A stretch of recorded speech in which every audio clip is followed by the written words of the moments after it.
Assalamualaikum warahmatullahi wabarakatuh. Alhamdulillah wassalatu wassalamu ala Rasulillah wa ala alihi wa sahbihi wa man wala amma ba'd. Alhamdulillah, kita bersyukur lagi kepada Allah Subhanahu wa taala dapat kita sama-sama semula untuk sambung lagi perbincangan melalui mata pelajaran pendidikan Islam tingkatan 3 ini, yang mana kita akan belajar pelajaran 17 unit 2 di bawah tajuk zakat penyuci harta. Kali ini subtopiknya adalah jenis zakat. Jenis zakat, dan video ini Ustaz bahagikan dua, dan pada kali ini kita akan tangani dulu, kita akan bincang dulu bahagian yang pertama ini, iaitu apa yang akan kita belajar ialah mempelajari jenis zakat dan mengetahui maksud dan hukum zakat fitrah. Okey, seterusnya menjawab soalan di bahagian deskripsi. Baik, kita lihat jenis zakat. Zakat ni ada dua jenis. Satu dipanggil zakat fitrah. Yang kedua dipanggil zakat harta. Okey.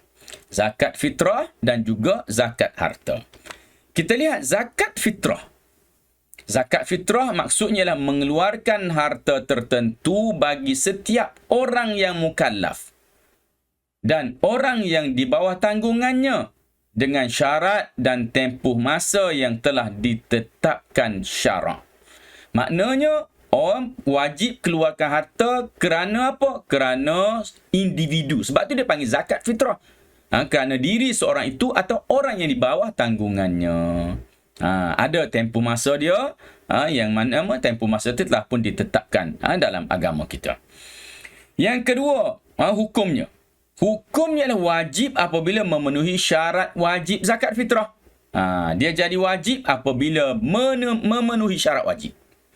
Kadarnya satu gantang Baghdad. Apa benda satu gantang Baghdad ni? Satu gantang. Gantang ini maknanya satu bentuk sukatan. Sukatan yang diambil kira ialah sukatan yang diguna di Baghdad suatu ketika dulu. Okey. Sukatan maknanya dia berbentuk sukatan tu, kita macam satu baldi kecil ke. Satu baldi tu dia panggil sebagai gantang. Maka bersamaan pada hari ini dengan 2.7 kilogram beras. Maknanya itu adalah satu gantang. Kalau kita kata satu cupak maknanya 1/4 gantang. Satu cupak 1/4 gantang. Maknanya kalau 2.7 kilogram beras adalah satu gantang, maka kalau satu cupak kena 2.7 kilo bahagi dengan 4. Ini dikira sebagai satu cupak. Ingat, dia punya ukuran satu gantang sama dengan 4 cupak. Okey. Dalil bagi zakat. Dalil hadisnya an Ibni Umar radhiyallahu anhuma. Radhiyallahu anhuma ni dalil bagi khususnya kita tengok berkaitan dengan zakat ini, iaitu firman sabda Nabi sallallahu alaihi wasallam, farada Rasulullah sallallahu alaihi wasallam zakatal fitri. Ni zakat fitrah min Ramadan sa'an min tamrin. Okey, daripada Ramadan sa'an satu gantang daripada tamar, au sa'an min sya'irin ataupun satu gantang daripada gandum. Okey. Satu gantang daripada gandum alal abdi wal hurri.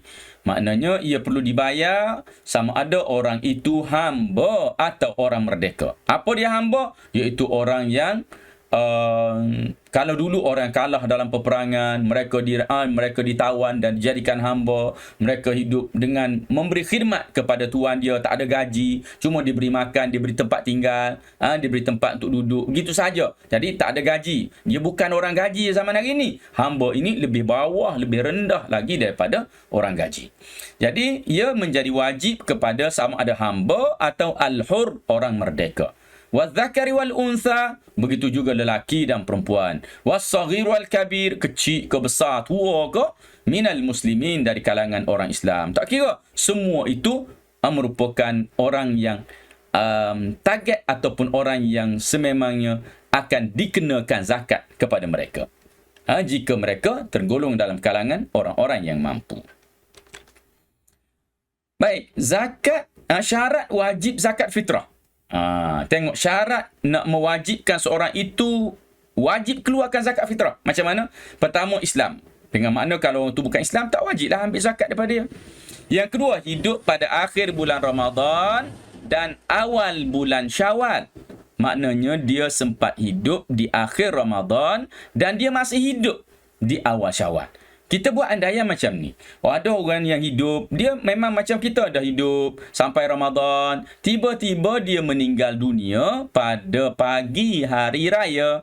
Maka walinya atau orang yang bertanggungjawab wajib membayar zakat fitrah untuk orang itu. Walaupun dia dah mati, tetapi dia sempat hidup daripada Ramadan sampai kepada awal Syawal, atau ada hidupnya itu sebahagian daripada Ramadan walaupun penghujung dan sebahagian daripada Syawal. Kita buat andaian ada bayi yang baru dilahirkan. Lahirnya bila? Lahirnya pada petang dah, hari puasa yang terakhir dah. Lahirlah dia lepas solat asar, dekat nak maghrib dah lahir. Maka dia dah hidup dalam Ramadan. Kemudian dia sempat hidup masuk lepas maghrib dan masuk Syawal.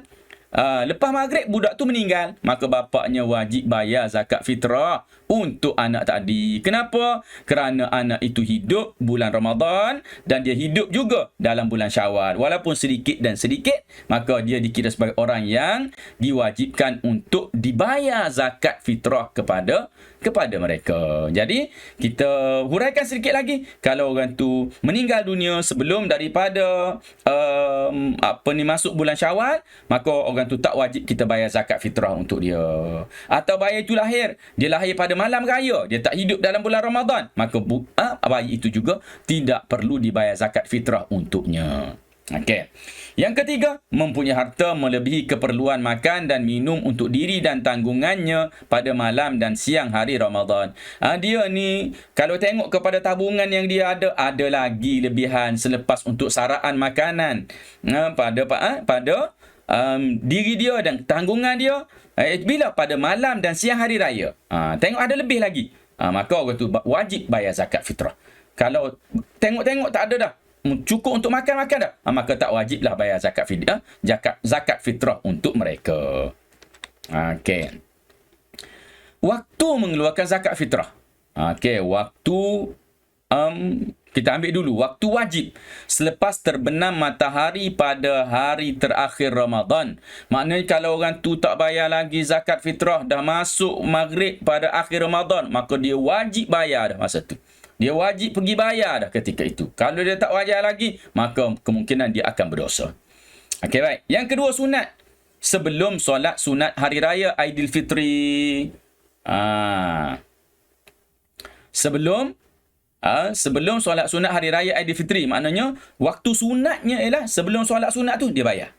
Okey. Kewajipan bermula bila? Kewajipan bermula selepas terbenam matahari pada hari terakhir Ramadan. Baru start wajib. Okey. Kemudian harus apa dia? Di sepanjang bulan Ramadan, harus seseorang itu untuk membayar zakat fitrahnya di sepanjang bulan Ramadan. Kemudian kita lihat lagi, haram selepas terbenam matahari pada hari raya pertama. Selepas terbenam matahari pada hari raya pertama, tak bayar lagi, maka haram, berdosa dah dia. Makruh selepas solat hari raya Aidilfitri sehingga terbenam matahari, sehingga sebelum terbenam matahari 1 Syawal. Itu hukumnya jadi makruh. Okey, jadi ini waktu-waktu yang mana kita kena faham dalam kita nak menunaikan zakat fitrah ini. Yang mana kita boleh bermula. Kita ambil bermula daripada awal. Masuk bulan Ramadan, seseorang itu harus baginya untuk dia membayar zakat. Kalau dia tak bayar lagi, tak apa, sebab belum ada kewajipan. Tapi harus baginya bayar. Kewajipan bermula bila? Kewajipan bermula bila mana dah masuk malam raya. Itu kewajipan bermula. Tapi yang terbaiknya, yang sunatnya dibayar bila? Sunatnya dibayar sebelum solat raya. Tapi kalau dah selepas solat raya, jadi makruh. Kalau tak bayar lagi selepas maghrib hari raya, jadi haram. Itu hukum bagi mengeluarkan zakat fitrah ini. Jadi kita sampai kepada penutup. klik link di bahagian deskripsi di bahagian bawah video untuk jawab soalan, untuk memantapkan lagi kefahaman kamu tentang tajuk ini. Dan Ustaz sudah dulu dengan aku qauli hadza wa astaghfirullahal azim li wa lakum. Wassalamualaikum warahmatullahi wabarakatuh.